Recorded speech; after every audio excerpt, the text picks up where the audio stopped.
So in the course of the next 1 to 1.5 hours, myself as well as Narendra, we are going to take you all through the GST recent updates, as well as the recent judgments which have been there under GST, and our comments on those, as well as the implications of those for the various persons who are with here today with us. First of all, welcome to each and every one of you as well. We're very glad to have you with us. Without much ado, I'll get into my main coverage for the day. Can we go to the next one? Yeah, thanks. So please note that there have been several clarifications which have come out in respect of various aspects of the GST law, as well as its provisions, as well as the procedures.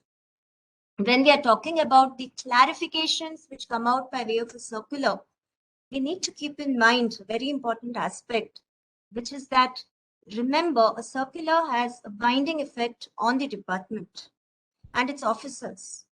So they are the persons who are going to be bound by it. It has been held in decisions such as the Ren Chemicals at the Supreme Court of India. But at the same time, wherever there is a circular, which is actually nothing but an interpretation placed by the department and its officers and by the revenue, the SSC can take the advantage of a beneficial circular which may be there. So accordingly, we will go through these various clarifications which have been given, and wherever there is some benefit which an SSC may derive, then certainly one should look to claim that particular benefit which may be there. Coming to the first clarification, we look at the scope of intermediary services. In order for a supply to be termed as an intermediary supply, in this particular circular, they have clarified that a minimum of 3 parties have to be present in a supply. And in the case of an intermediary, there is one is a main supply, and then there is also the ancillary supply. And this main supply of the goods or the services or securities on own account is different. And the person who is enabling these supplies of goods, services, or securities is the person who is having the character of an agent or any other similar person. So here we would do well to recollect that there has been a long-standing, representations which have been made right from the service tax regime, where in the context of Rule 9 of the place of provision of service rules, there was this change or the amendment which had been made in October 2014, wherein even these intermediaries or the so-called agents who are enabling the procurement or sale of the goods of the foreign principal, unfortunately, the place of supply for that place of provision was deemed to be the location of the supplier or the service provider in India. Thereafter, the years went by, the GST law came into play, but once again, the intermediary supply was put into the basket of the supplier's location. So wherever there was a foreign principal for whom the services were being provided by a person who was loosely being termed as a commission agent or as an agent or as an intermediary, inevitably the conclusion which was being grabbed upon or jumped upon, especially by the revenue department, was that this must be taxable. Never mind that even in the service tax regime, once this amendment was made, and even in GST, they have totally overlooked that the payment is made in foreign exchange. The recipient, beneficiary, consumer is outside India. They are not bothered on that. Their only concern is how to maximize the revenue on this particular account. And therein, if you see, despite the continued representations which were made, even in the GST regime, still it has persisted, and intermediary, the place of supply has been said to be the location of the supplier. And if it's an Indian supplier, then the location is India, and accordingly taxed at 18%. So in this background, the circular which has come in the GST law, it has I would say, just stated the obvious, what is already known to everybody as to what is an intermediary, what is the definition of an intermediary. However, it has brought in maybe 1 or 2 points which I may like to touch upon. One is that subcontracting of supply to another supplier is excluded from intermediary, and also outsourced services are said to be excluded and not treated as intermediary. Examples could be, there could be some consultancy services, technical support services. It may be some engineering services. It may be pre-sale, post-order fulfillment services. So all these services, which in the normal course of foreign principle were supposed to be doing, but which is being done by the Indian supplier, those have clearly been clarified. It is outside intermediate. So then would it fall into the recipient category, the default category which is there, which gets covered under section 13(2) of the IGST law? I would say yes. These kinds of services, we may need to look at obviously very closely at the agreement. What is said to be the scope of these services being done by the Indian supplier to the foreign principal? And then look at the what are the evidences to support the nature of the deliverables? What could be the reports which are being given? It could be a market survey which is being done, could be a market research which is done. There could be some other kinds of technical inputs being given on some new products being developed by the foreign principal. So like this, depending on the nature of these services which are actually being provided, in all those cases, we may come to a conclusion whether it can necessarily fall into the export of services basket, and then, supply it under the LUT and not liable to the GST either. What is the advantage which we can take from this particular circular? As an SSC, certainly go back, look closely at the agreements which you have put in place with your foreign principal, recheck on these parameters of it being treated as something other than an intermediary, whether it can then fall into the export of services basket. And accordingly, you may need to decide that, if it's an export of service, not to pay the tax thereon. And obviously, there's a saving immediate of the 18% outflow of tax in these kinds of cases as well.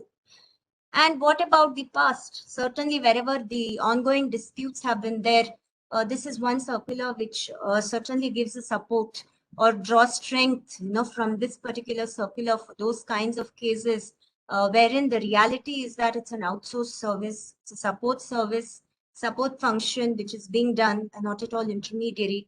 So this circular can help to draw strength for those kinds of cases as well for the SSCs. Can we go to the next slide?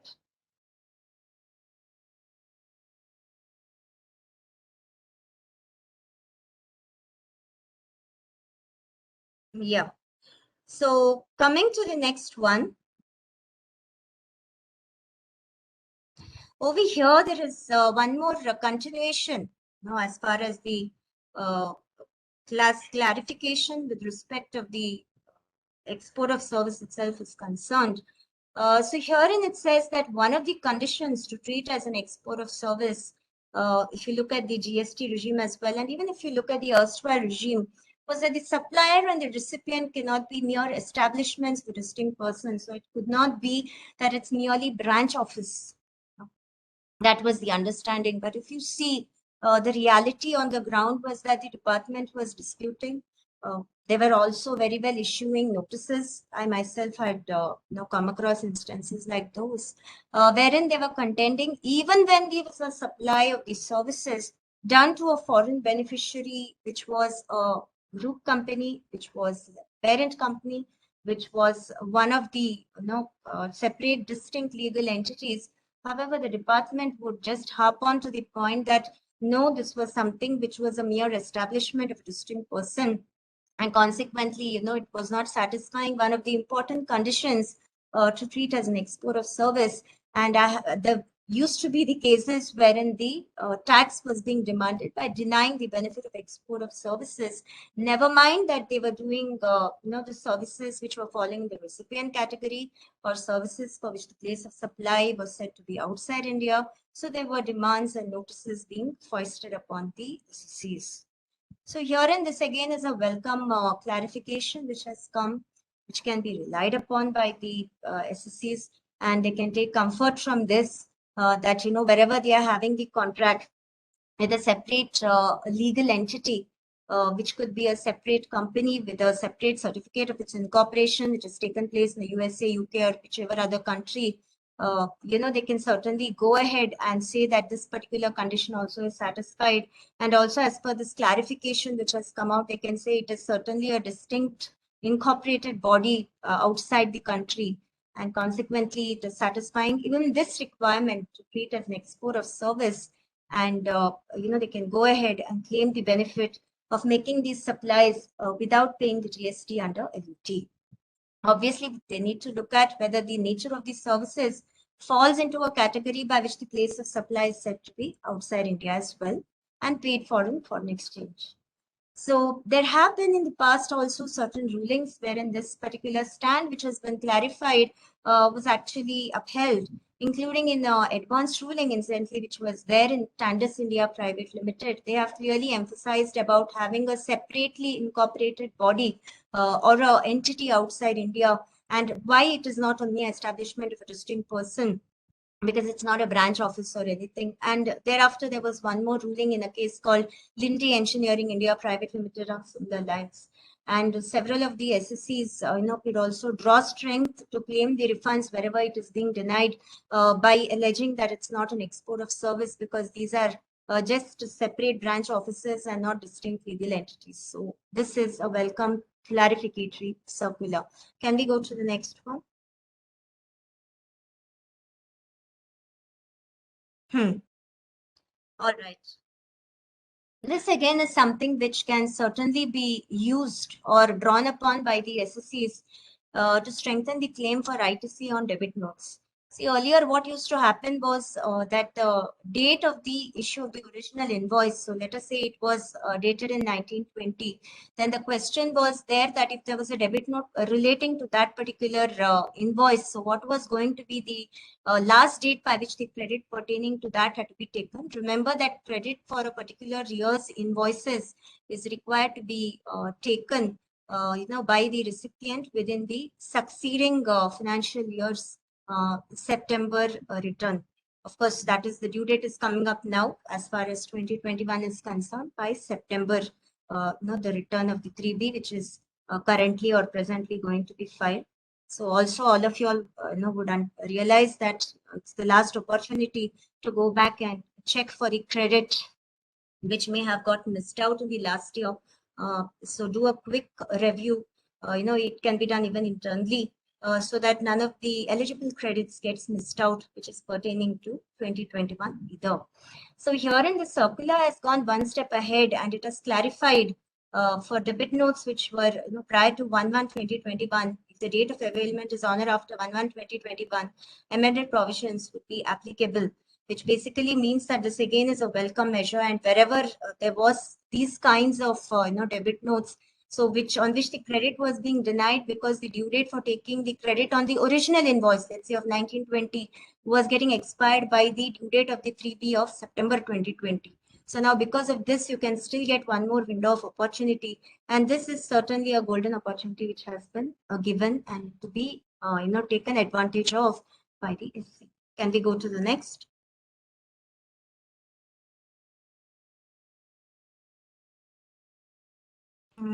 Yeah. Okay.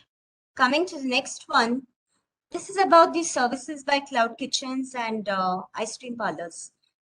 This is a little peculiar situation, because if you look at the practicality of the situation on the ground, has been that even the ice cream parlors, which we do have, they have been claiming the tax rate of 5%. Obviously, the concessional tax rate without the ITC benefit, which has been there. So wherever the ice cream parlors had been claiming this particular tax rate within the category of the restaurant services, the so-called broader category, this particular clarification which has been there seems to be something which is flying against that treatment which may have been given in the past. What is the clarification given? It says that the sale of the ice cream by the parlors will not fall under the restaurant service, as it do not engage in cooking at any stage, and it is supplying of it as goods, a manufactured item. And even though there are certain ingredients of service, so if you look at this, this may not be actually I would say, the intention as far as treating the ice cream which is being given in these parlors to be something which is a goods and not as a service, while clearly they are also indicating that there are service ingredients present.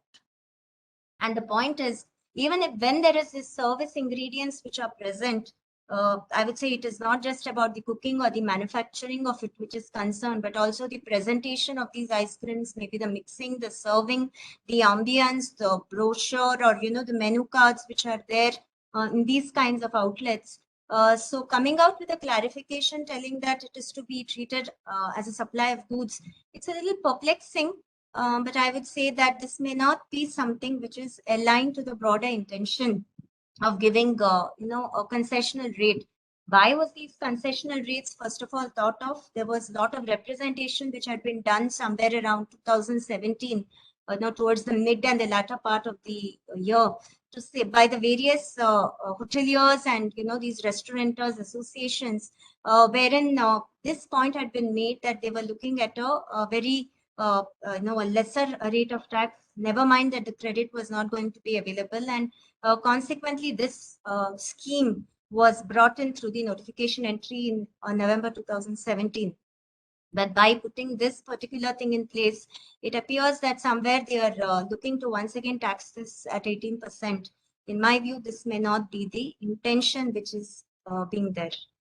And again, like I said, the larger point will come then should the parlors actually go for this 18% by going under the clarification, which obviously will be something which will come with the credit eligibility to them. Then certainly it may be possible, provided the tax implication comes to only in and around 5% net to net. Coming to the next part of it will be the restaurant services. They have come out with the clarification about these central kitchens.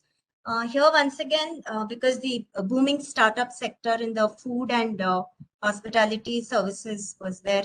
So therein there were a number of these kinds of SSCs who are having a concept of centralized kitchens. So they were making the services, doing the deliveries, drop-offs and all to various customers in and around the cities. But they wouldn't have any particular restaurant, or they wouldn't have a particular premise with all the basic infrastructure which is expected out of a hotel or a restaurant which may be there. So herein they always had been a question mark or a doubt that whether they are eligible to claim the same rate of tax of 5%. Of course, if you ask, I would say that there never should have been a doubt, because even they are doing the services. And when we look at the supply of the food and drink, it may be considered to be a goods, but at the same time, it may be given as a part of or along with the service. And when that being the case, certainly it can fall very much into the classification of a restaurant service. And consequently, it may be said to be covered in this entry and taxed. So this is something which in the past also was commonly followed practice based on the advice given by consultants and experts. And I think this again will bring much relief to this particular segment of the cloud kitchens, as is called. Can we go to the next?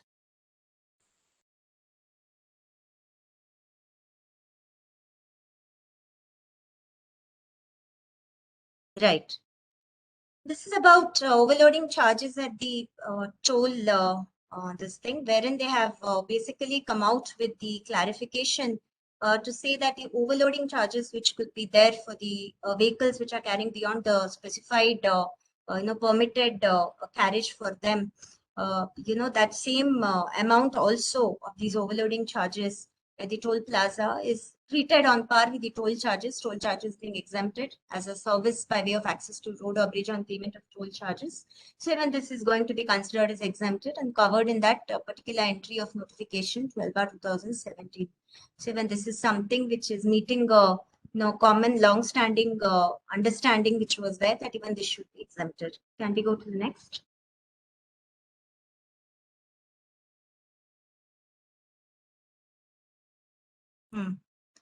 Okay, now we come to the next point, which is about applicability of GST on mining rights. So herein, there has been, even in the service tax regime, even in the GST regime, a lot of disputes, a lot of confusion, divergent practices, some people opting to pay, some people not discharging the tax and reverse charge on this, some people paying only after 1/3/2015 onwards, and some were paying only in the GST regime, some were fighting it out, they got Chokas notices in the service tax era. So like this, there has been in the past, and there's a continuing conflict, and there's been a lot of disputes, demands from the department on the grant of mining rights and on the royalty, to be more specific. The point which has always been debated upon hotly, and in respect of which presently the matter has been, it is before the Supreme Court of India as well.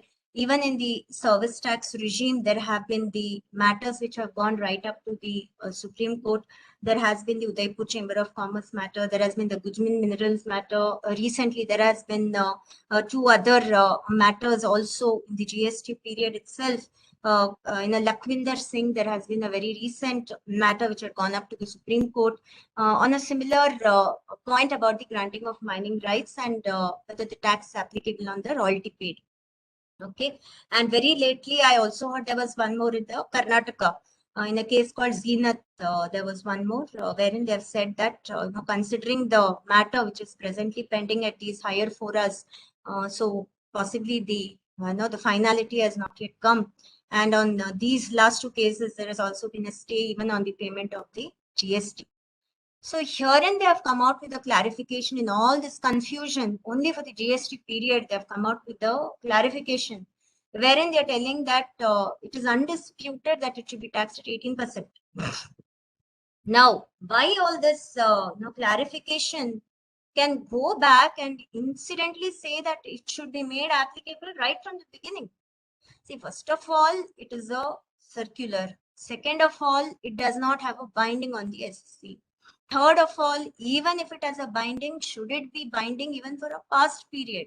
Wherein certainly there were several SSCs, like I said, who were either not paying or they were paying, but they were paying under protest and contesting, or there were SSCs who were paying based on certain AARs which had come out in Haryana, Chhattisgarh, telling that, it is nothing but transfer of right to use goods, which again may not be a correct view if you ask me. And they were paying on the rate which was applicable to a particular mineral of say 5%. Again, there was a contrary ruling in Odisha from the advanced ruling side where they said it should be taxed at 18%. So this ruling, this clarification in light of all these rulings, somewhere seems to be flying in the face of what should be considered as an acceptable tax regime. Because how can a clarification become retrospective in operation, especially and more so because it is oppressive? It is something which is foisting upon the SSCs an extra tax liability which should not be there. For example, for the SCs who, let's say, were paying at 5%, this is an extra 13%. So should they have to pay it at all? If you ask me, they should not be discharging the differential if they had been following a certain practice in the past. Which comes back to the larger question that whether there should be a tax on royalty, whether GST should be made applicable on royalty, considering that royalty in itself is something which is an extraction under certain minerals, minor and major minerals acts. And it is something which in itself is considered to be a levy which is there, and whether there can be a tax on it by treating it to be the value of the consideration for the services under GST. So that is still a open matter, which is still pending, as I said. And as I was telling, it is still stayed by the Supreme Court as recently as in the last few days in a matter under GST as well. Okay. So can we continue and go to the next one?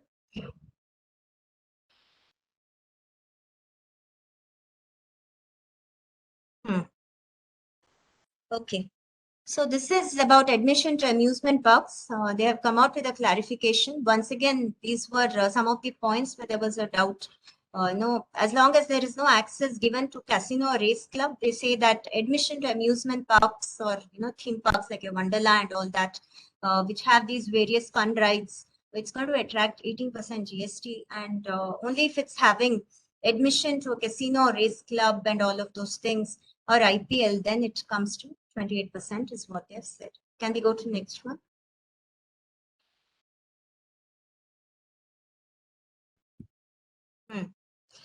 Now, this is one more which has caused a lot of controversy, if I may say. Because here it is a clarification which they have given about the notification 11/2017, wherein there was a rate of 5% on the services by way of job work for food and food products under Chapter 1 to 22. Remember that here alcohol was coming under one of these chapters itself. So here in the larger point, Chapter 22, when it was coming, was that whether it should be considered to be a food and food products. So the practice which was generally being adopted by the industry of the alcohol related job work was that it was being claimed, since it was covered in this Chapter 22, it was claimed that it is service by way of a job work in relation to the food and food products falling under this particular chapter, and consequently the rate of 5% was being discharged. But now they have come out and they're telling it excludes the alcoholic beverages for human consumption. Certainly this can lead to one more round of demands being raised, including for the past. But like I said, is it possible that these kinds of clarifications can lead to any kind of claim of the taxes validly? Of course, department may like to put these kind of frivolous demands, but whether it will stand. Remember, only for a beneficial circular, it may be possible to claim its benefit even for the past.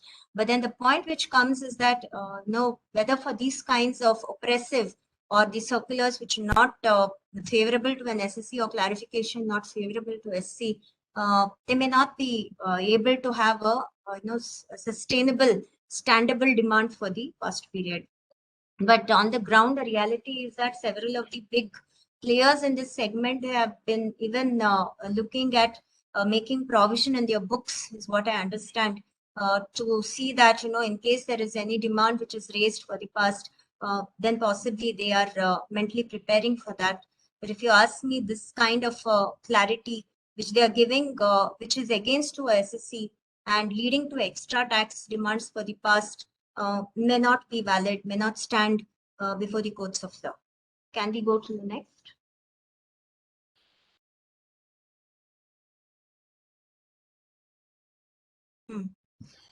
Okay, this is a couple of these exemptions which they have given for service by way of granting national permit to goods carriage to operate throughout India. It's required.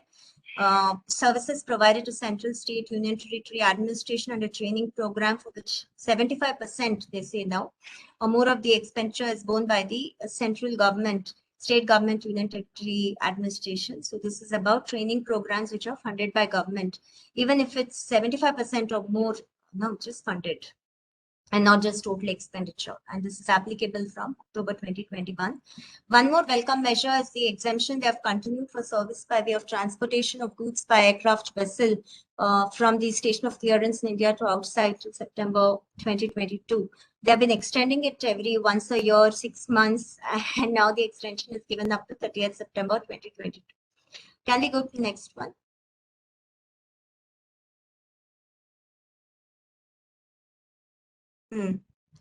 Okay. This is about the GST. Once again, they're trying to ensure the welfare of the citizens in the ongoing pandemic. So the rates reduction on the COVID-19 treatment drugs has been extended up to the 1st December 21. For certain specified drugs, the rate has been maintained to 5% itself of GST rate. The list of the drugs is given there, and also extension to the concessional rate or exemptional rates on certain other drugs is continued again similarly up to 31st December 21, including for 5% for remdesivir and anticoagulants 5%, and for certain of the drugs at a nil rate. Can we go to the next one?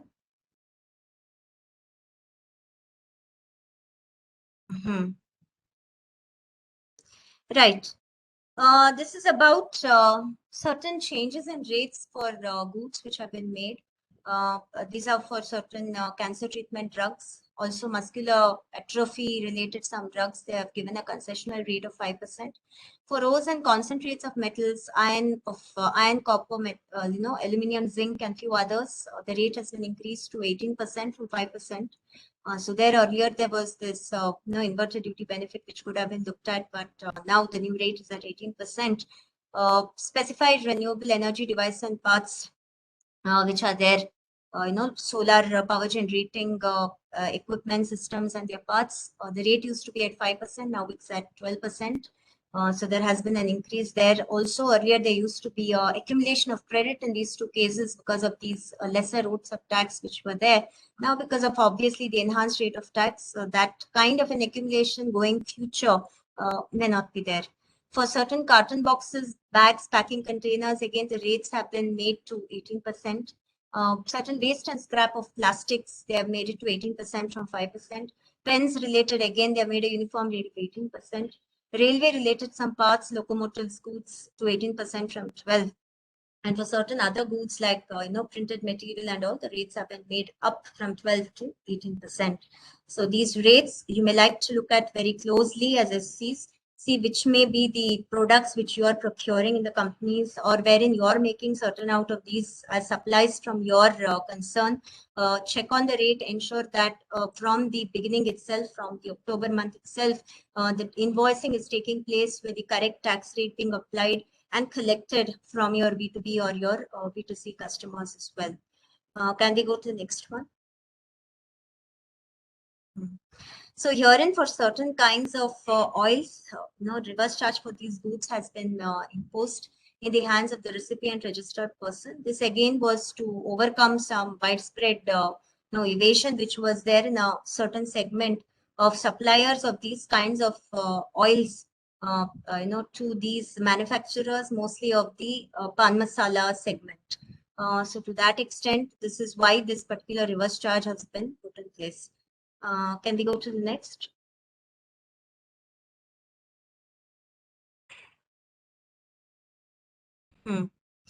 Okay.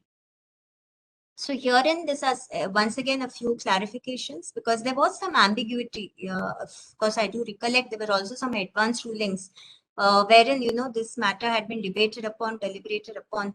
One thing which I do recollect in the last 1.5 years was whether the concessional rate which is there for the goods of heading 3822, it was going to be available not just to the diagnostic reagents but also lab reagents. So therein the clarification which was luckily I would say a welcome clarification which has come is that it is going to be available the concessional rate of 12% there as well, because this again was a doubt which was raised even in various ARs.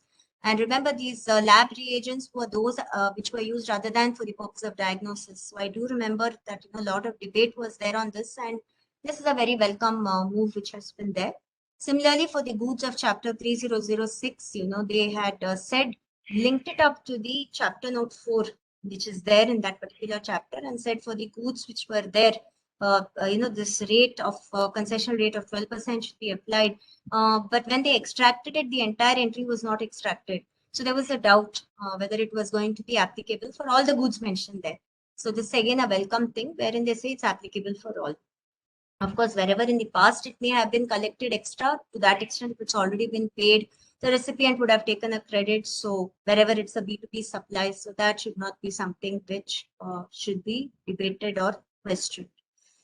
Coming to the next one, can we go to the next one? Yeah.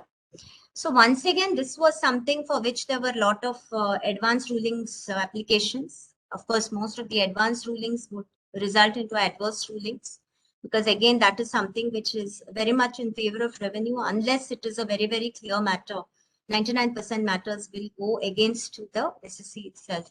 So herein for the external batteries supplied with UPS, I do recollect that there was again advanced rulings toing and froing about whether when along with UPS external batteries being given, whether it should be taxed along with the same rate as a UPS or whether it should be taxed separately when it is not a inside as an integral part but a separate standalone battery. So herein now they have come out and said that as per the clarification, it should be something which is 28% for the batteries, except for this lithium-ion battery. And the inverter, obviously, it attracts at 18% is what they have clarified in this particular matter. So wherever this was not being adopted by any of these kinds of suppliers, we may anticipate that there could be notices getting issued to make a demand wherever the differential is there along with interest as well as penalty. Can we go to the next one? Hmm. Okay. This is about a couple of the easing of the compliance which has been done. So one is the point that they have told that, the ITC 04 for the job work, where the goods are being sent by the principal, it can be filed once in a financial year if the aggregate turnover is up to 5 crore, and half yearly basis if it exceeds 5 crore. One more thing is for the ITC, they're telling that from 1st Jan 2022, if GSTR 3B for preceding month is not filed, then the registered person will not be able to file the one for the present month. The reason being this, this whole fake billing and all that was taking place, and last 1 year there has been a lot of crackdown on that as well. So somewhere in trying to address or course correct those kind of aberrations and those kinds of rampant violations, even the SSCs may need to ensure this particular thing, and more so from Jan 2022 onwards. Can we go to the next?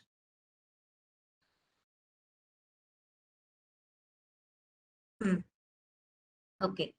Now, this is as far as this time limit for refund claims under Section 77. So therein there was no time limit. What is Section 77? Similarly, there was a corresponding provision under the IGST Act as well as CGST 77, 19 in IGST. Wherein the wrong tax was paid, treating interstate supply to be intrastate supply, vice versa, and then the correct tax was paid, and the refund of the wrong tax paid could have been claimed. So herein, there was no time limit per se for filing these kinds of refund claims like we have for exports and for zero-rated supplies. So therein now they have put in a sub-rule wherein they're telling that the refund could be claimed within 2 years from the date of payment of the correct tax. And as far as the past period is concerned, they are telling that you can claim it within the 2 years from the amendment being done. That to the extent of the taxes which were erroneously paid. So the date they are giving is 24/9/2023. There is an opportunity which is there over here. Coming to the next one, can we go to next one? So here there was also, a doubt which was hotly getting debated that if the wrong tax was paid, let's say something was being treated to be, an intrastate supply and then held to be interstate supply, should it be something which is held by the department, or even an SC could do it on their own determination or your own omission being found out? So herein they have come out and clarified that subsequently held can cover both kinds of the cases, even where the error is identified, discovered by the SC themselves. Okay, coming to some other few smaller things which are there, which may like to be looked at. One is that they're clarifying, one is that there's no need to carry the physical copy of the tax invoice where it's the invoice which is being generated, and changes under the refund rules to prescribe a refund amount be credited to the bank account and the name of the registered person based on the PAN. One more thing which has been come out and which will be effective from October is telling that this transfer of right to use various kinds of intellectual property. Earlier, only for the transfer of right to use the software, it was at 18% and all the others were at 12%. So there was a 6% differential. So now they have brought it on par and both are at the 18% itself.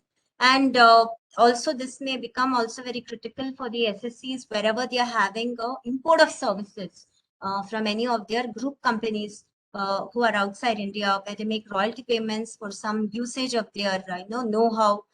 Technical know-how could be there, some kinds of copyrights, patents, etc. So this is something which many of the SSCs who are affected may like to look at and ensure that the correct tax is paid and credit availed. Yeah. With this, I have come to the end of this first part of our deliberations. The next part of it will be taken further by Narendra. Narendra, could you please start your deliberations?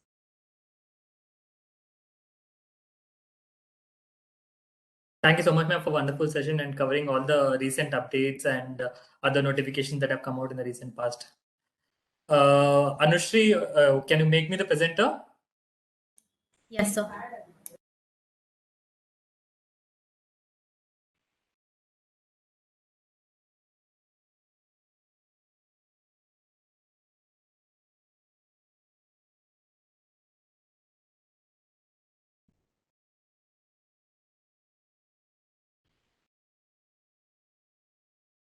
Okay. Can you confirm if the PPT is visible? Yes, sir. Yeah, thank you so much for that. Good evening, everybody. Now we will be covering the latest case laws or advanced rulings that have come out in the recent past, in last couple of months. First case is BMG Informatics, wherein Guwahati High Court has held that refund would be available even in case where the input good is same as the goods that are sold by the assessee. So in this case, what has happened is the petitioner is a trader in IT products and he purchases certain IT products for trading business.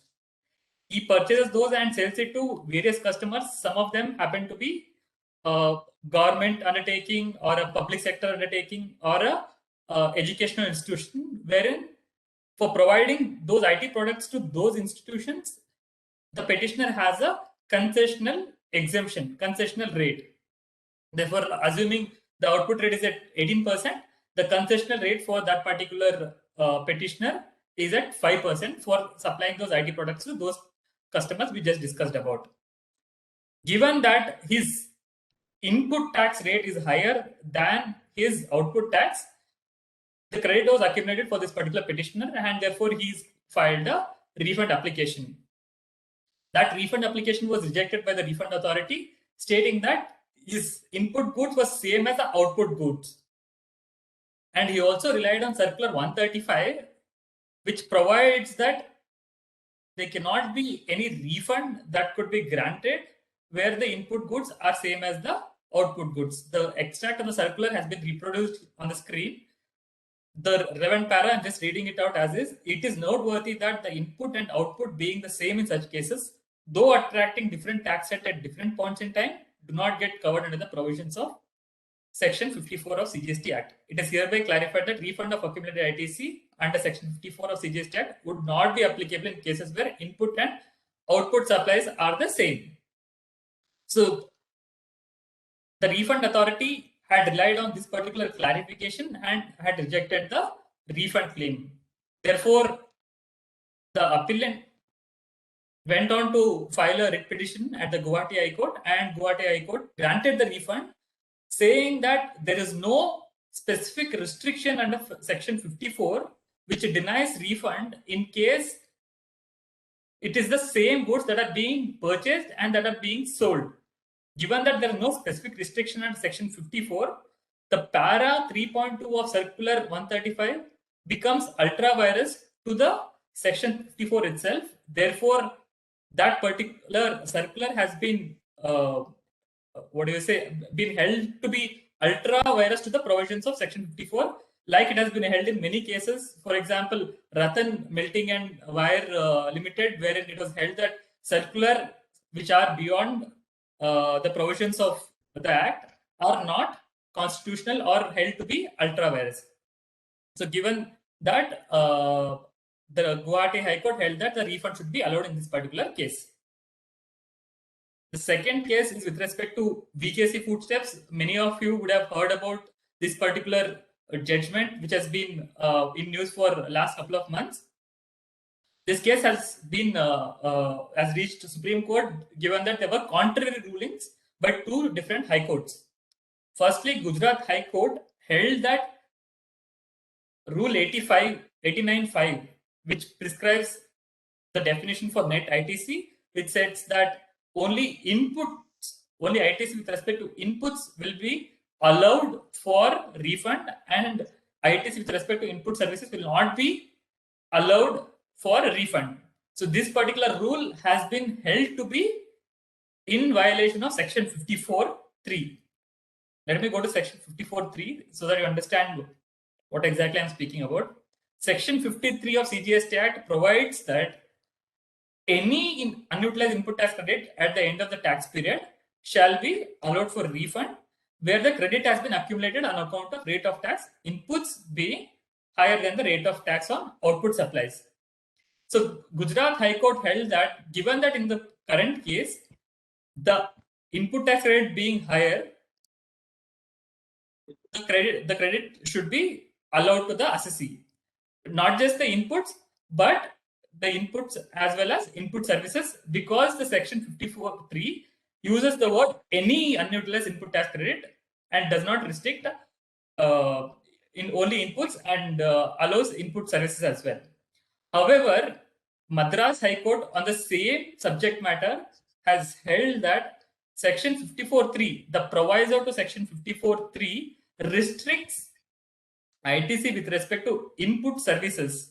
That is, if you see the proviso here, provided that no refund of unutilized input tax credit shall be allowed in cases other than where the credit has accumulated on account of rate of tax, inputs being higher than the rate of output tax. Given that under this proviso, the words used are only inputs, the Madras High Court has relied on this particular wording and has provided that there will be no refund granted with respect to cases where accumulation is on account of input services.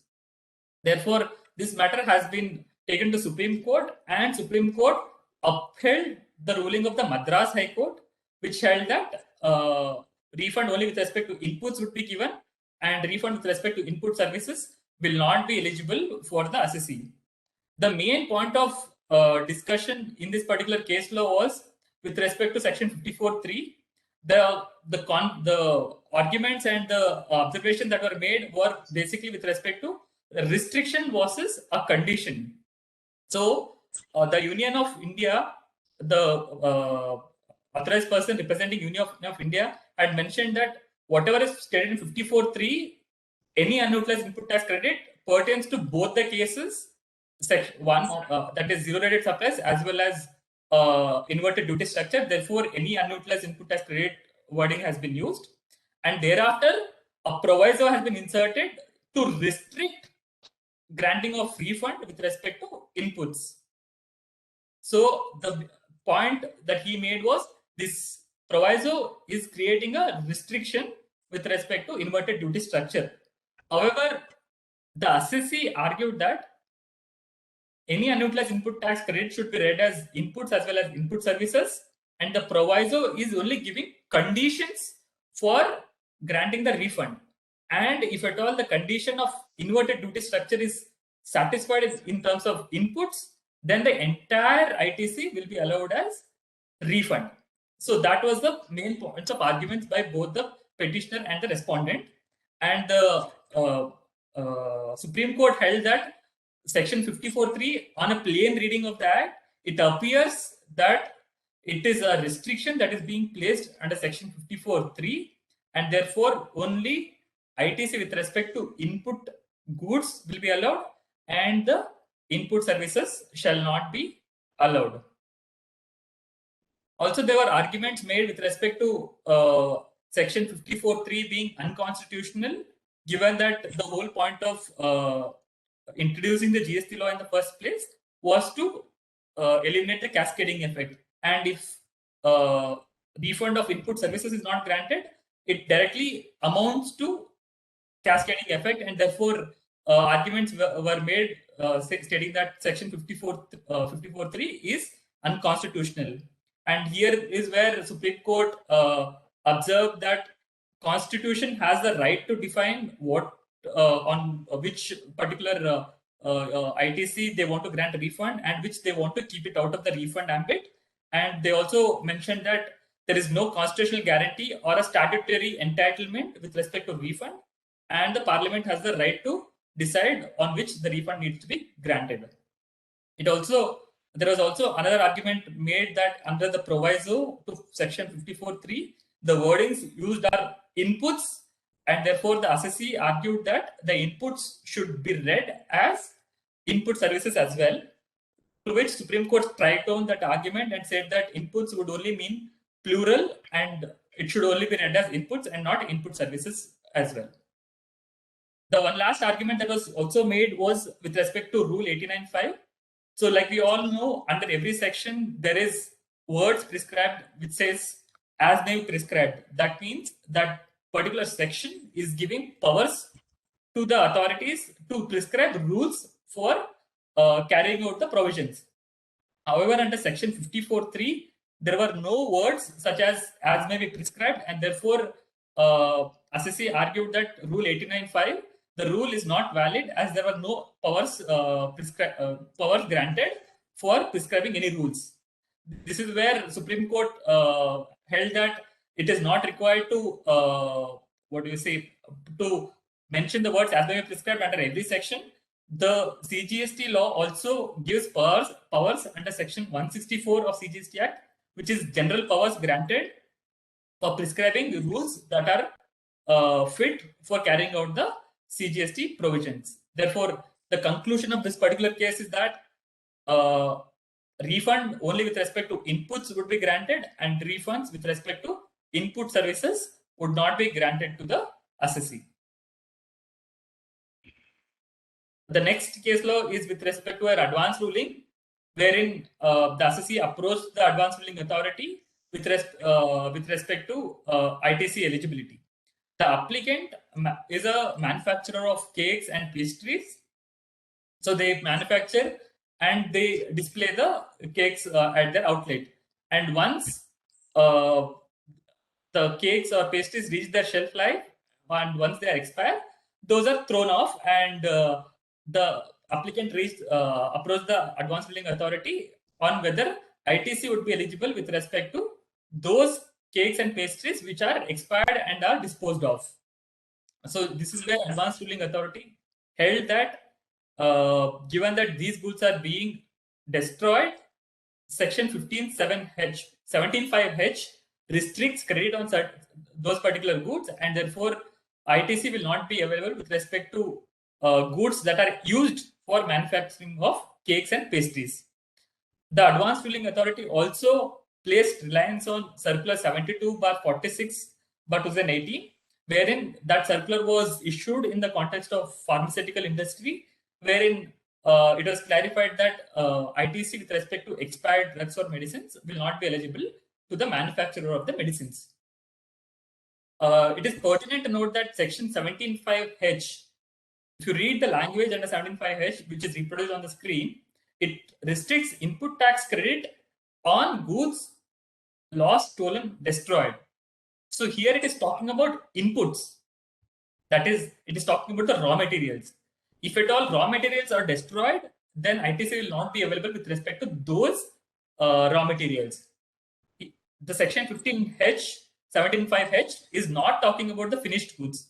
If at all finished goods are destroyed, it is not talking about the ITC with respect to those goods. It's only talking about the raw materials. Therefore, the advance ruling authority seems to have stretched the section 17.5H onto the current case with respect to finished goods as well, which does not seem to be in spirit of the law. Also, one other point that is important to be noted is we'll have to see the eligibility of input tax credit on the particular goods or services at the time when it is being availed. So at the time when this ITC was availed on the inputs for manufacturing cakes and pastries, it was eligible and the credit was availed. You cannot say at a later point of time you manufacture some finished goods and those are expired, therefore you are eligible to reverse the input tax credit on those raw materials.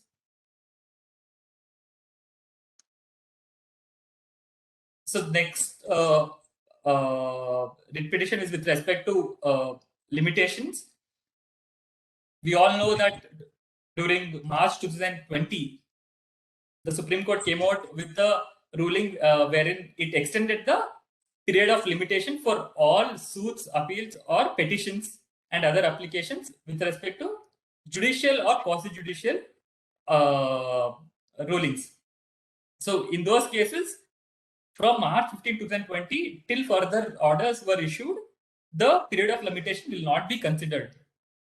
And recently, the latest ruling that has come out is on September 23rd, 2021, wherein it has put an end date to the period of limitation. That is basically a period between March 15, 2020 to October 2, 2021 will not be considered for the computation of period of limitation.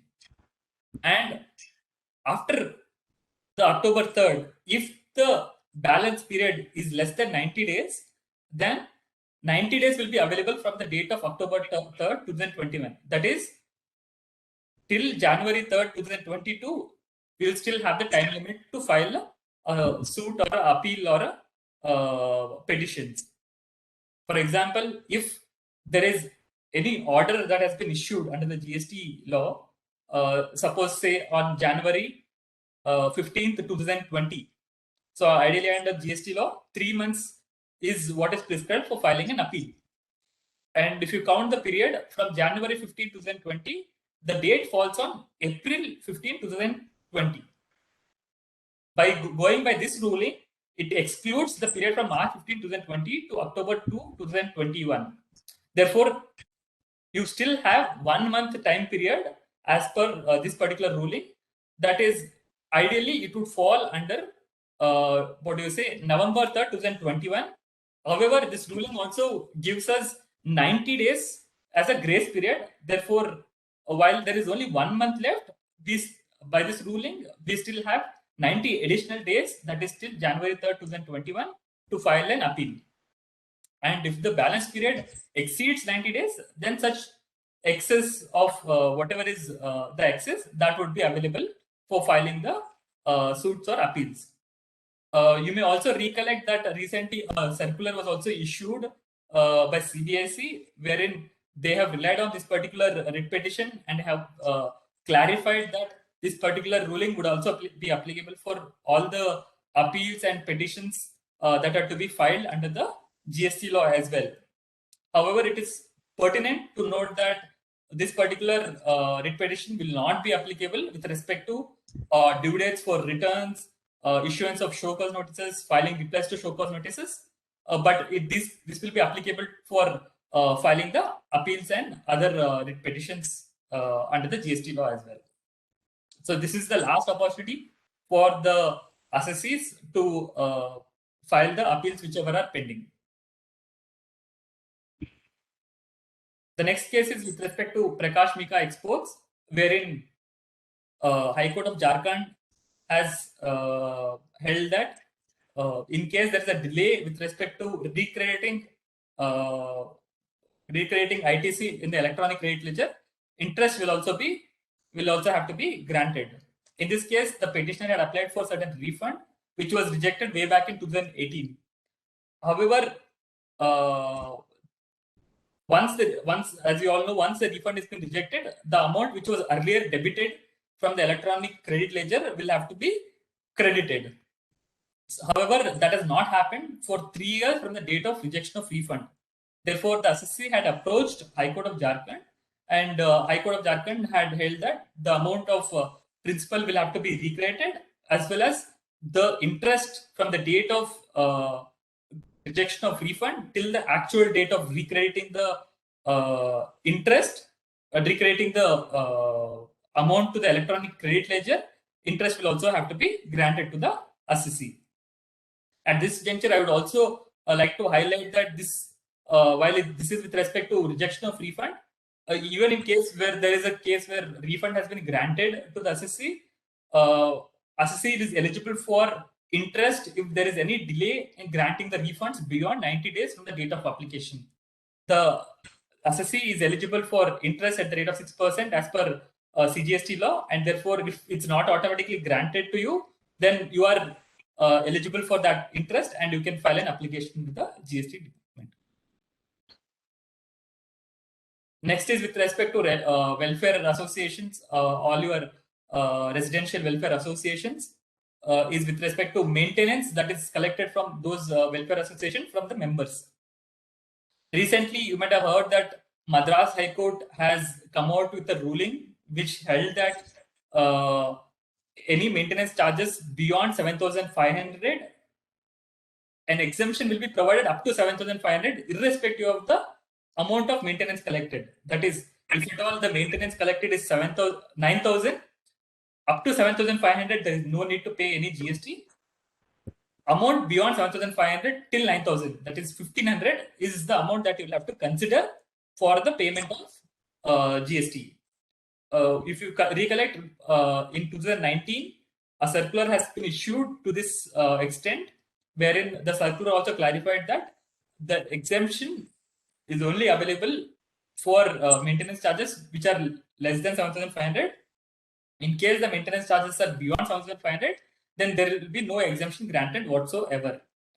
However, Madras High Court had earlier held that the single bench of Madras High Court had held that the circular is ultra vires and the reading of the notification, exemption notification, reads that it is exempt up to 7,500, which means that even in case the amount is beyond 7,500, amount up to 7,000 will still have to be exempt, is what the Madras High Court had held earlier. However, that ruling has been, what do you say, the division bench of the Madras High Court has held that this has wider ramification and needs further analysis, and therefore stayed the earlier order issued by the single bench. So therefore, even if there is an assessee who is who wants to rely on this particular ruling and wants to take a conservative position of discharging taxes, then they may want to do so by making the payment under protest, because the single bench, single judge has ruled that the GST is not applicable for at least 7,500 exemption needs to be granted. Therefore, if at all, even if you are taking a conservative position, then that can be taken by making payment under protest. So the next case law is with respect to Tran 1 return. So as we all know, we have all faced issues while filing Tran 1 return way back in July 2017. So as we know, there were a lot of technical glitches on the portal, because of which we were all not able to file the Tran 1 return. Therefore, various extensions were granted, and also passed in way back in 2019, there was a circular that was issued which said that if at all the assessee has evidence or proof that he has taken measures to file the Tran 1 return, but he was unsuccessful, if at all such an evidence is produced, then he will be allowed to file the Tran 1 return now. However, in this case, the assessee did not have the any such evidence, because when he was trying to actually file it, he did not envisage a scenario where in future that CBSE would come up with a clarification where they would need an evidence. Therefore, in this particular case, they did not have any evidence.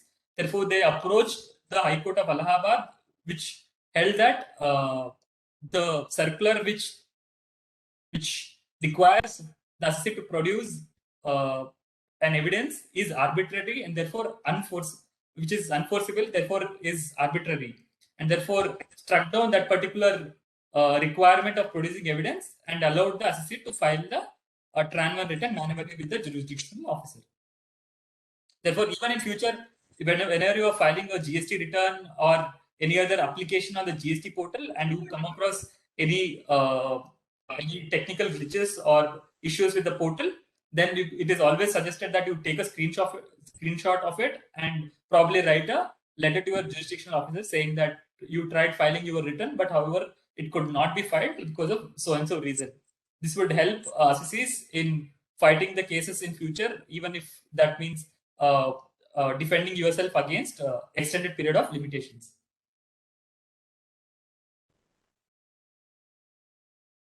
The next case is with respect to provisional attachment.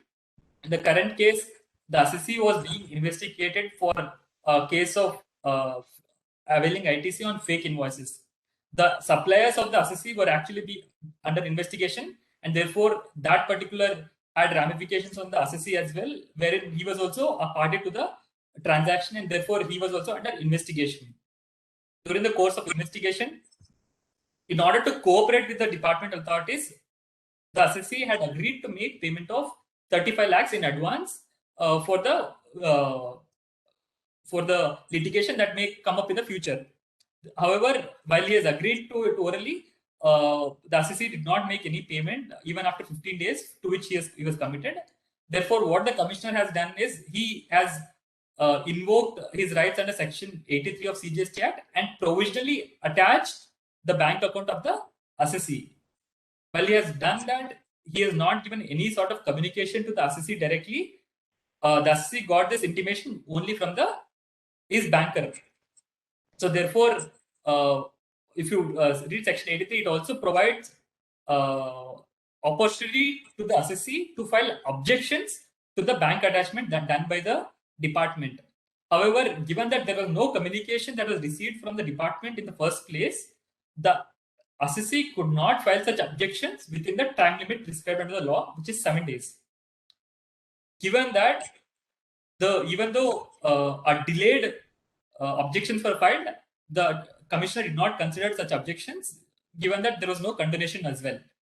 Therefore, the assessee approached the Karnataka High Court for an intervention, to which Karnataka High Court held that the commissioner was required to make a communication to the assessee in the first place, which was there was no record of such communication made.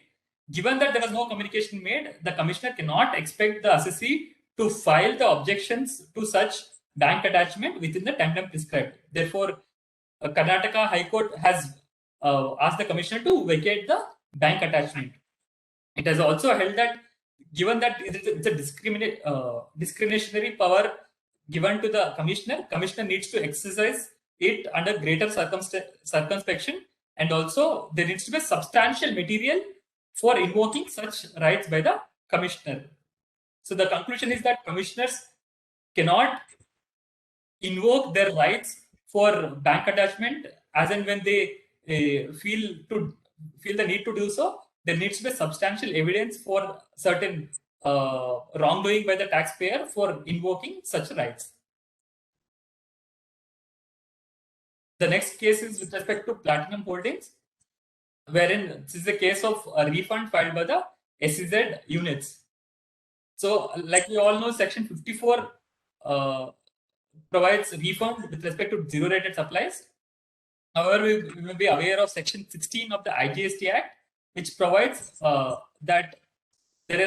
which recognizes that supplies made to SEZ units have a zero-rated status, and therefore there is no requirement for SEZ units to pay taxes to the suppliers.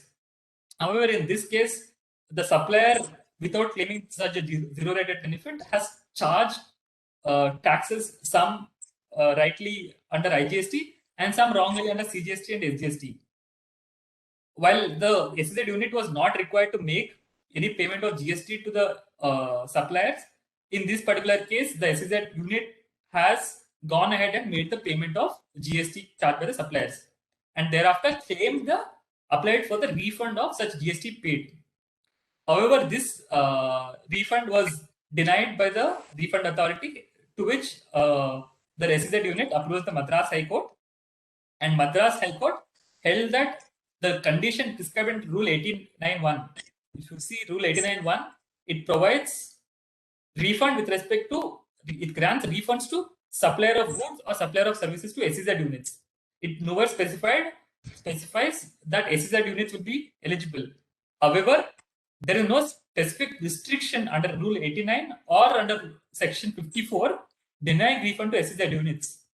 Given that there is no specific restriction under 54 or Rule 89, the Madras High Court has kept aside the order passed by the refund authority and has allowed the refund to be filed by the SEZ unit, given that there is no specific restriction provided under CGST law. The next case is with respect to CHF Industries India, wherein they have applied for refund of taxes that have been wrongly paid. In this case, the appellant is a provider of back office support services in the nature of quality control, market research, and other management services.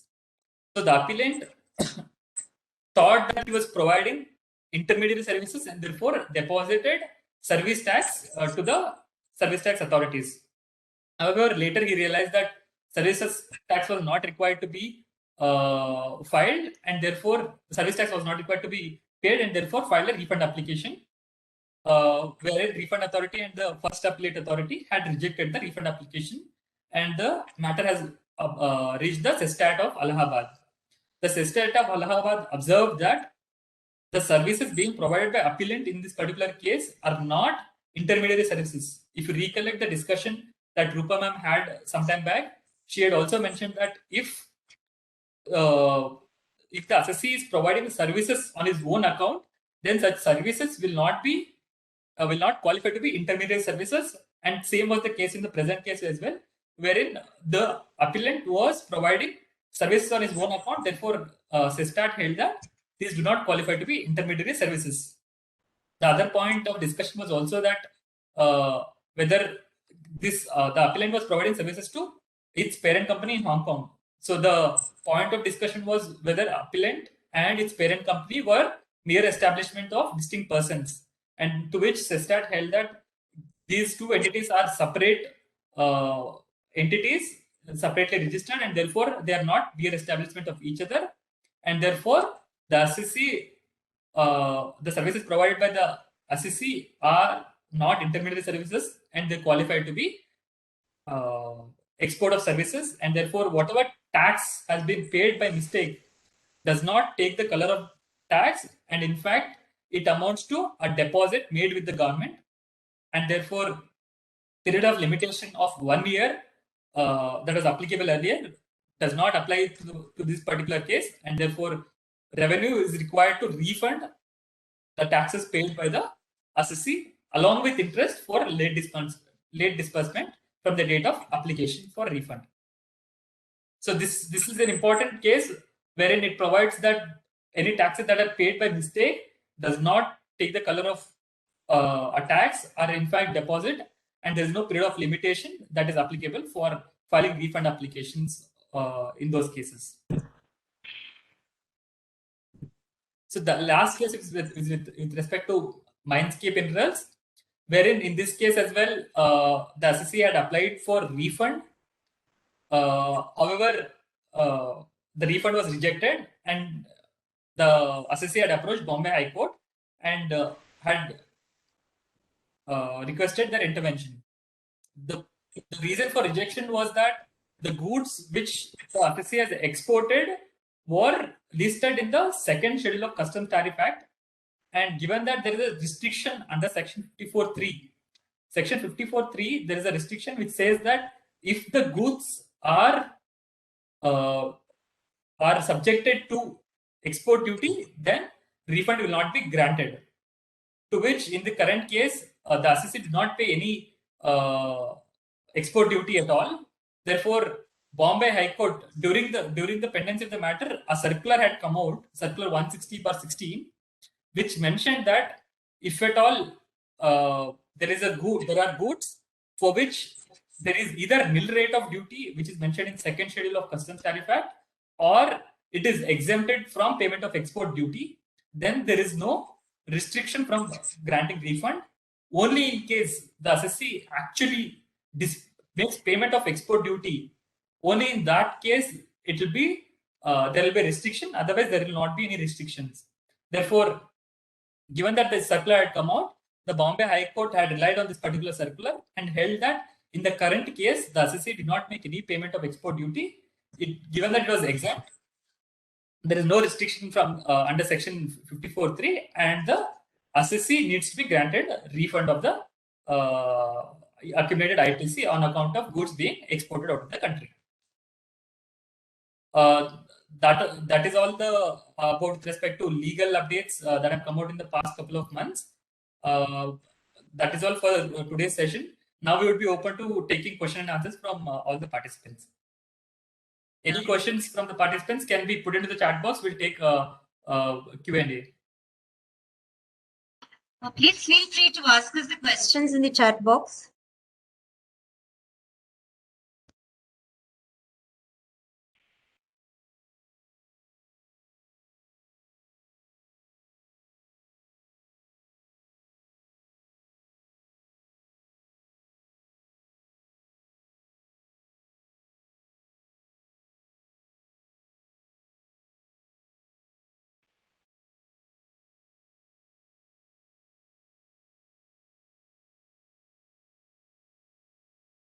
We don't see any questions. I hope all the participants followed the updates that we've taken you in the last 1 hour.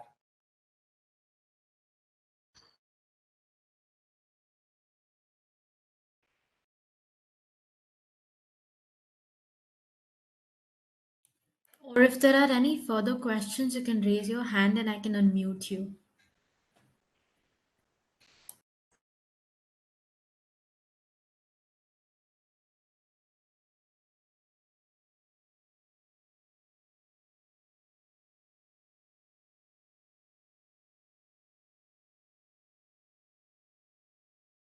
I don't see any questions. Rupa ma'am, do we close the session?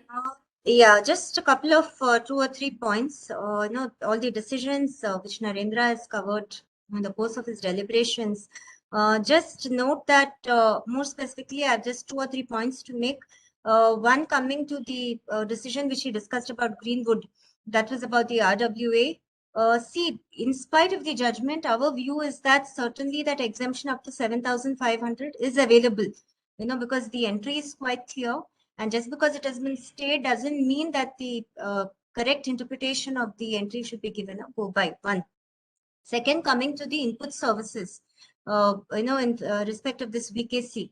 So one thing which we may certainly anticipate is that even for the past periods, wherever the refunds had been processed, including on the input services, due to this particular judgment, department may look at certainly, going for issuing the notices and recovering back those particular amounts. And the last point, which I think is the point which was highlighted by Narendra, very important point, is that wherever your refunds are getting delayed, please ensure that you are also filing to make an application to get the interest for the delay in the refund which is being there. So these are the 3 points which I have. Beyond this, if there is any query, feel free to address it to us. Mail it to Anu, and we'll get back to you on those. Okay. Thanks a lot for your time. Thanks to everybody. Thank you all. Yes. Thanks. Thank you. On behalf of Hiragange and Associates LLP and the participants, I would like to express my gratitude to our speakers for accepting our request to handle the webinar today. I would also like to thank the participants for their active participation in this endeavor to serve you all. With that, I would like to end today's session by wishing you all a very good evening. Thank you. Thanks. Thank you. Thank you, Anushree. Thank you all. Bye.